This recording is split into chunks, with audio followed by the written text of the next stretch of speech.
Welcome, this is BloombergQuint. It was a subdued quarter for Emami with domestic volume growth being only at 1%. Margins too saw contraction compared to last year.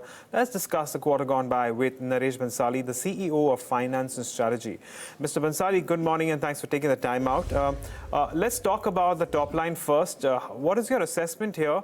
And to what extent would you attribute the slowdown, that is, the 1% volumes growth, to the slowdown in the economy and weak consumer sentiment?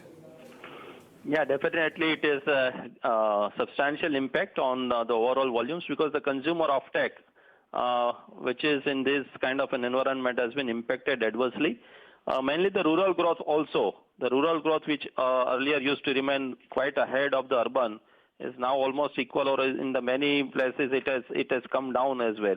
So the rural growth and on the top of it, the liquidity concern, which continuously persisting in the market, particularly in the wholesale market and in the rural, is impacting. So it has an impact. While there are other factors also, drought and floods, and even the season has a great impact because many of our products are seasonal. So it has an impact.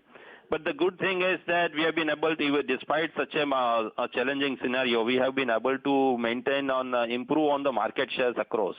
So that's the good thing. And international business has also done well. So overall volume growth has been at around 3% for us.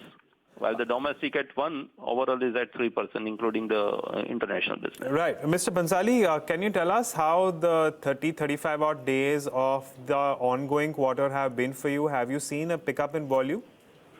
It's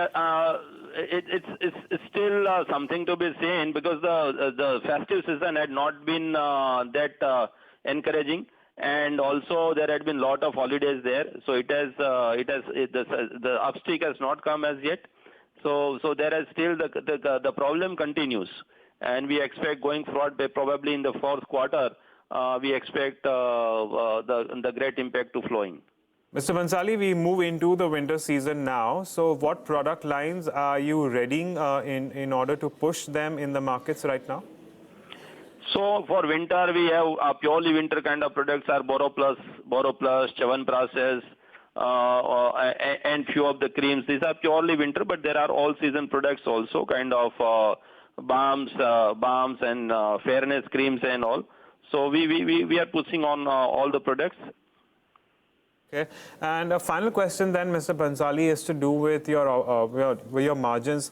How have input costs panned out? Because there is a little bit of contraction. Is this to do with pricing, or is this to do with some sort of an inflation in input prices? So the cost of materials had been benign, and particularly some agri products, kind of menthol, also had been at a lower level, and then the crude prices had been at a lower level. So it has some impact on the packaging and also on the materials. So purely it is mainly on the cost which has reduced. Okay, Mr. Bhansali, we leave it at that. Thank you so much for joining us here on BloombergQuint. My pleasure. Thank you so much.